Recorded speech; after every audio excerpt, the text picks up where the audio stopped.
Welcome to the latest episode of TEQ and Happy International Women's Day. Today, we're going to discuss the key role of gender equality in achieving sustainability goals. So we're bringing together two topics that are so dear to me. One is diversity and the other one is sustainability.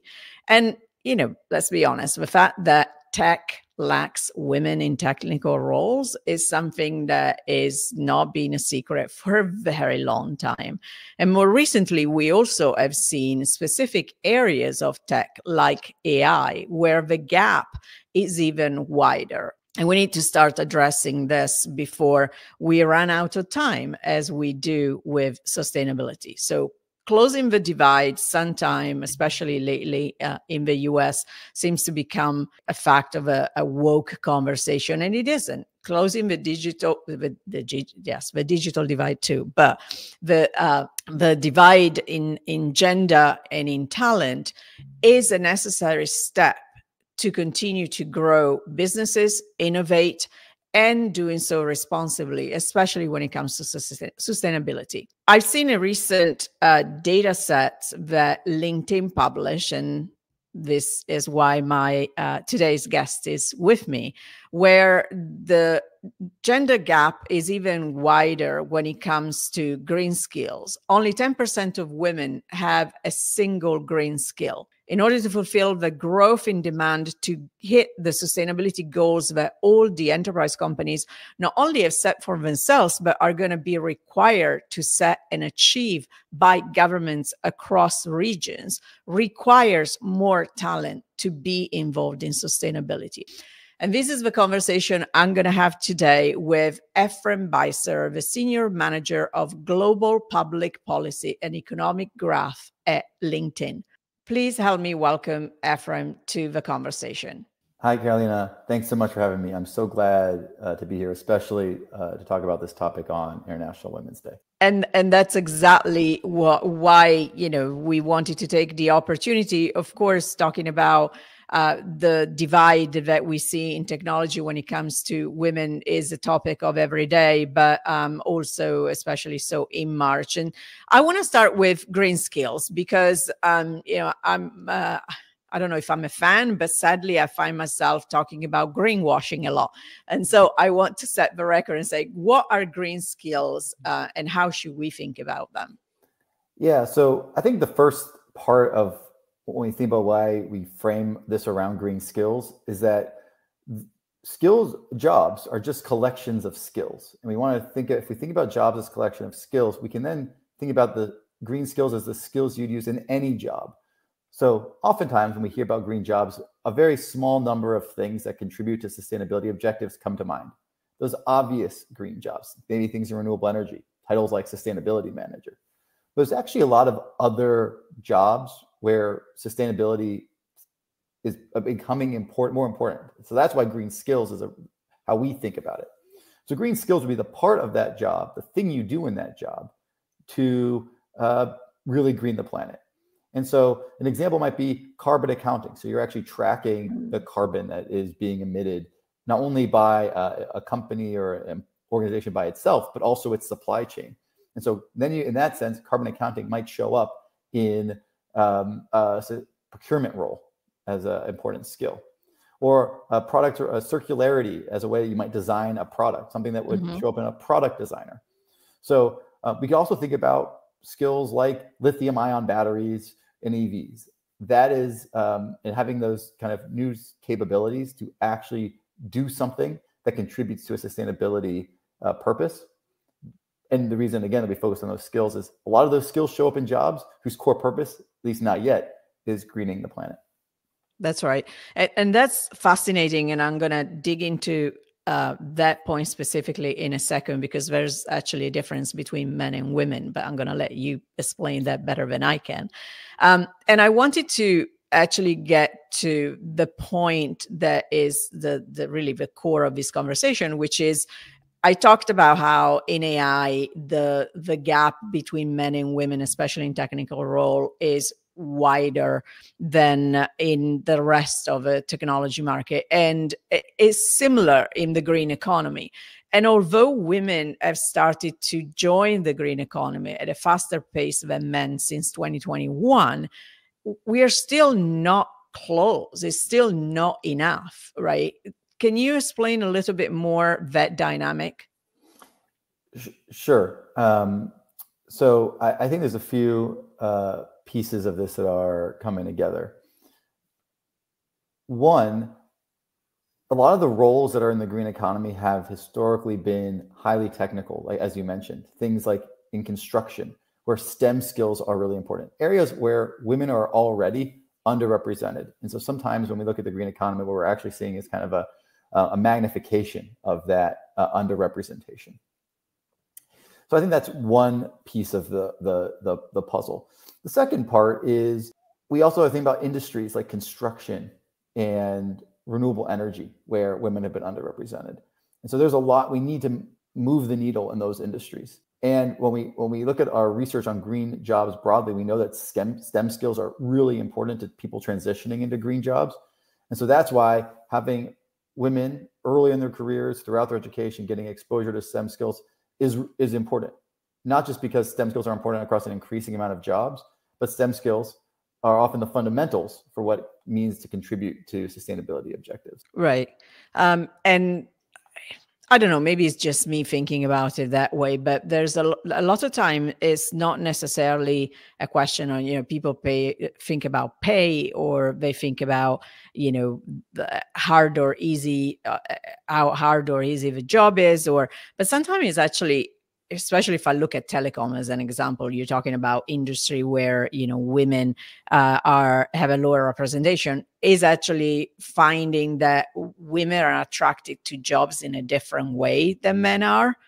And so telling the story and being able to show more of the impact that a job and a profession has is a bigger attraction for women. And I think that sometimes that is not maybe where a specific vertical is focusing. You mentioned construction as an example, but the number is part of the story, but it's not the whole story, right? So it's not just about playing the game number. It's about realizing that women bring a different set of skill set to the table. Am I right?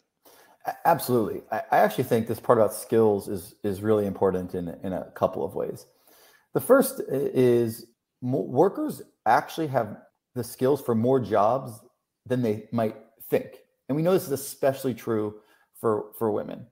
So, one, being able to understand all the skills you develop through your education, through your career, becomes crucial, because it turns out you're probably qualified for many more jobs than you might think. So because we can take this skills view, we can say that you might be in one job title, but did you know that the 7 of the top 10 skills in that job title are also 7 of the top 10 skills in 20 other titles? Right. And that's actually some research we saw, like the title of marketing manager.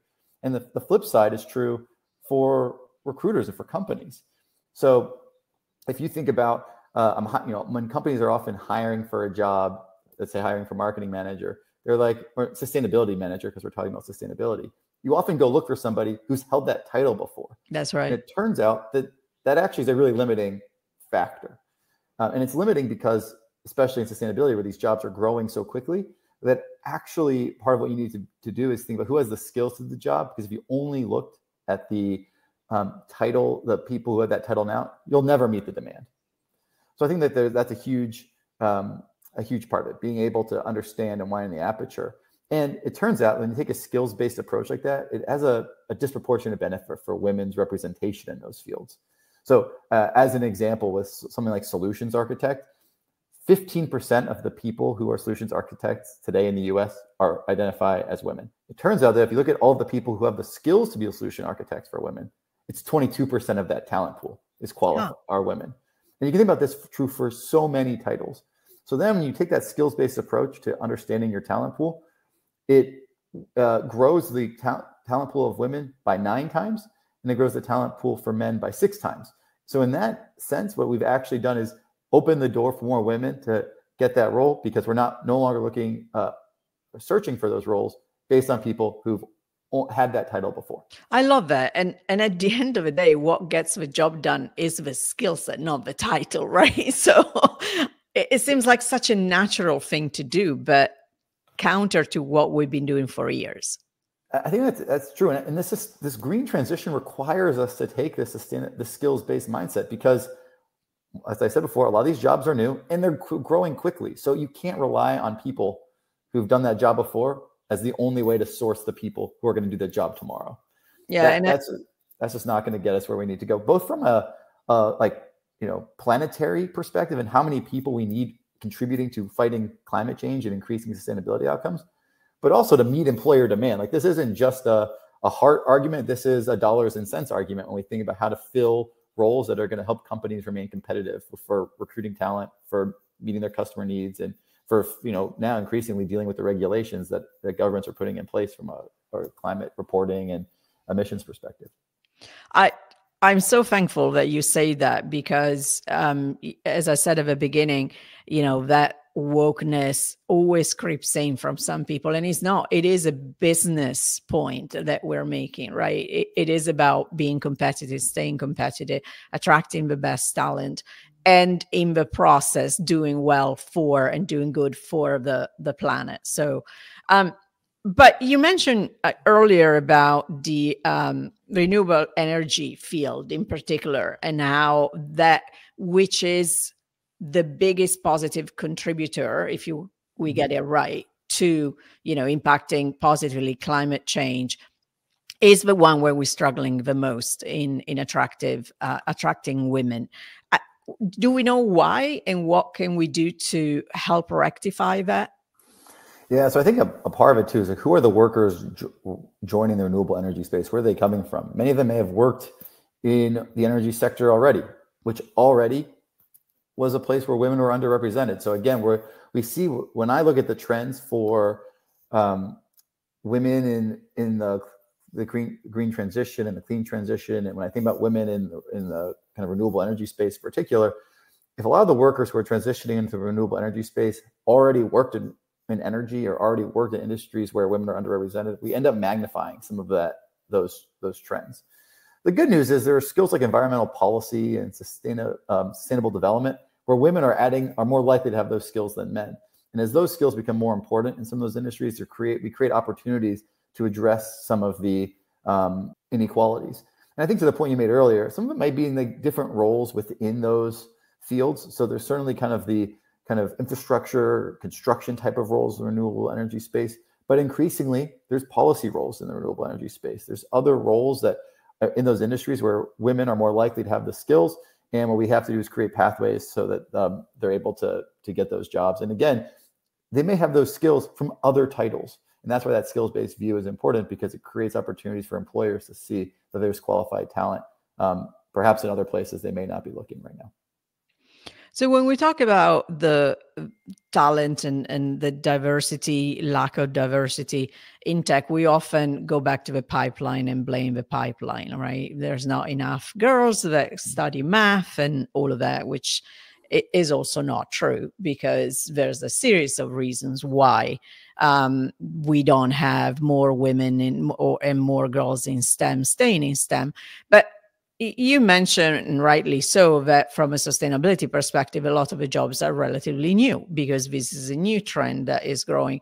So if we can, not necessarily blame the pipeline, but we can start looking at that pipeline.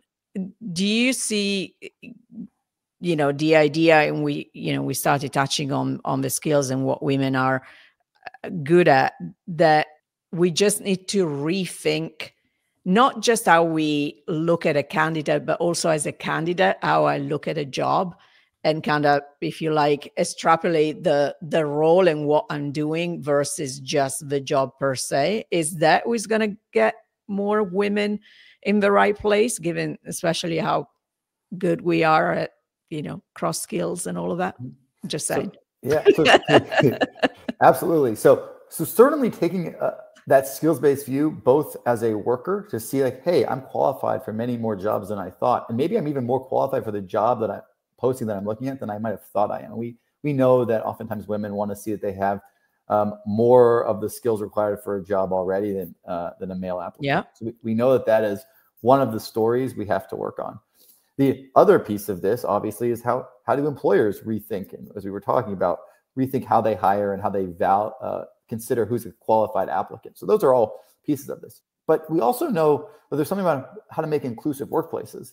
So, one of the other data points we have is that the percentage of women who graduate with a computer science degree or a STEM degree is higher. It's higher than men. Yep. Than the people who work, than the percentage of women working in that industry. So some kind of drop off happens. And then, of course, that drop off gets even steeper as we think about the growth in seniority. Yes. And so I think that also means that there's a lot we have to do about making inclusive workplaces. So it's not, and when I look at these kind of skills gaps conversations, it's often easy for the blame to be put on the pipeline, to be put on education and training providers. But I actually think part of what we actually need to do is figure out how to make the entire kind of ecosystem of players in that space work better together, share better information together, and become more inclusive along the way. Yeah, I couldn't agree more. People that follow me know that I always get on my soapbox about, there's inclusion, and then there's the diversity, because you cannot hire your way out of the lack of diversity, right? Retention that comes from being an inclusive workplace is where it happens. And then career growth, to your point about seniority, showing people that they can progress in their job and get to where they want to be. Talking about all of it and getting where you want to be, sometime if you don't have a seat at the table, you kind of go off and build your own table. And that has been specifically true about sustainability. I was looking at some of the numbers from a founder perspective and the role that women play there. What does the data tell you? Yeah, so I think the data is interestingly mixed. So in some countries, a higher percentage of the founders in the renewable or kind of sustainability space are female. In some, at least compared to where they might be founders across the economy overall. In some, it's about the same. In some, it's less. So I think that is an interesting set of findings. Another set of findings is that while female founders are kind of, I think to your point, growing across the economy at large, that's not necessarily the same trend we're seeing in the sustainability space right now. That, in fact, that might be a little more, that percentage of female founders has remained pretty stagnant. And, there could be a couple explanations for this. Again, so much of the folks who are right now getting into the sustainability space, STEM and kind of STEM fundamentals are a big piece of that. And so this goes back to what are the especially when we think about the industries where so much of it is energy production, energy efficiency, building retrofits. That's a lot of what we see. So I think right now what we want to see is the trends in the sustainability mirror the trends we're seeing in the economy overall, which we don't see right now, or see acceleration towards equality. And there's a few important reasons for that. One, we need all hands on deck for dealing with sustainability. We need better ideas, getting to the market faster, getting to scale faster. We need collaboration, and we need as many people working on this as possible. So when we talk about fewer female founders getting into the sustainability space compared to men, when we talk about women being a smaller percentage, or at least well below half, about 1/3 of the green workforce, when we talk about only 1 in 10 women having a green skill, we need to accelerate that because we see more people working on this problem. But I also think the challenge here is an economic one, because there's a lot of economic opportunity to be had by getting into the climate space. When I go to COP and we talk about all the funding going into the climate space, there is increasingly more and more money to be had in this work space. There's more money to support companies, more money to help get people into jobs. And if women aren't gaining the green skills to participate in this, some of the inequalities we've been talking about that happen through industrialization are only going to become more visible in this next more sustainable economy. And so we have to accelerate that green talent development. We have to include more women in this so that they're able to realize the opportunity that's going to come from this transition, and we don't end up just reverberating those inequalities further across our economic future. That is such an important point, because the same is true when you're thinking about, the digital economy, not just the green economy, and the fact that there's opportunity there for the organizations to leverage, right, where they're going with their businesses. And I always talk about, from a sustainability perspective, the fact that, at least versus diversity, we have dollars associated with the sustainability, right? It's either from a risk perspective, you don't comply, or from a growth opportunity perspective. When it comes to diversity, unfortunately, we're still not very good at really showing the dollars, right? And so it becomes very quickly a very, soft conversation instead of a revenue driven type conversation. And I really hope that we can make a difference in that, and maybe lead with a sustainability, growth hook, and bring diversity along with that. But surely, from a LinkedIn perspective, you have a role to play in helping organizations see that value, because you have such a breadth of information that that comes to you. Tell me how you're thinking about that. And then, of course, LinkedIn, as a company, you have your own goals and, sustainability goals. Yeah. So, LinkedIn has pledged by 2030 to be carbon negative, water positive, and zero waste. And to me, that's table stakes. Yes. We need more companies to be making science-backed targets. We're lucky to be part of Microsoft, who's really invested in this space.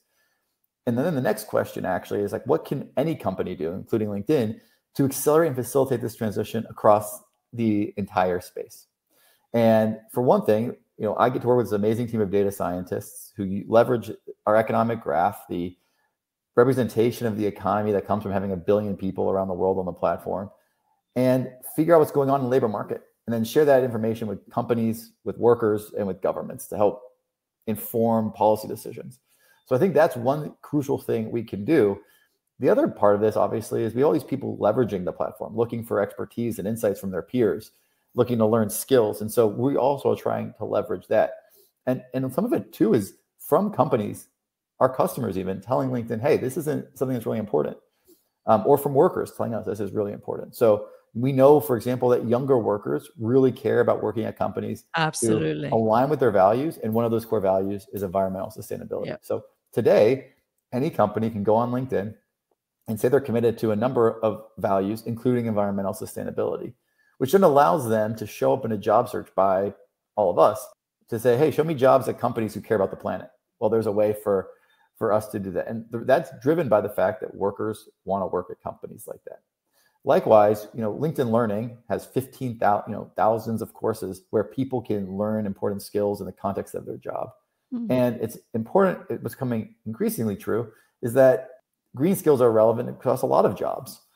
And customers, companies who use LinkedIn Learning are coming to us and say, hey, I need to help my workers learn green skills. Can LinkedIn Learning be the place where they do that? And so we're adding LinkedIn Learning content that is focused on some of those green skills, even starting with the fundamentals of sustainability. What does it mean to be a systems thinker? When you hear these terms like scope 1, scope 2, scope 3, what are we even talking about, and how responsible am I in my job for helping move the needle on that? And I think like those things, like when we think about the ecosystem, that LinkedIn can build, that's really important. A lot of companies don't have sustainability teams. They're going to have to distribute that function across so many people. Very true. So we created the Sustainability Resource Hub that's supposed to be kind of a nice place where you can go and say, where do I even get started? How do I even make a target? How do I even talk to develop a plan? Who are some other, thought partners that are and resources I can turn to understand what this means for me and my company? So I think like that is an important part. And I would think that a lot of companies, as they engage with their suppliers, like, there's lots of things they can be doing to move the needle and go beyond just kind of their own operations. That's awesome. And I think that people understand the importance of LinkedIn as a marketplace for talent, but there's so many different layers when it comes to new skills like green skills that as a platform, not just a website, but a true platform with a ton of data you can actually play. And as always, we are almost at time, and we need 3 times the amount of time that I allocate to these conversations. But I have one question that you can spend 3 hours talking about, which is, where do we go from here? Because you said earlier, like it is all hands on deck because we are running out of time. Yeah. So this is a thing. This is the type of issue where every level of government, every sector in kind of the employment space, and all of us like each have a role to play.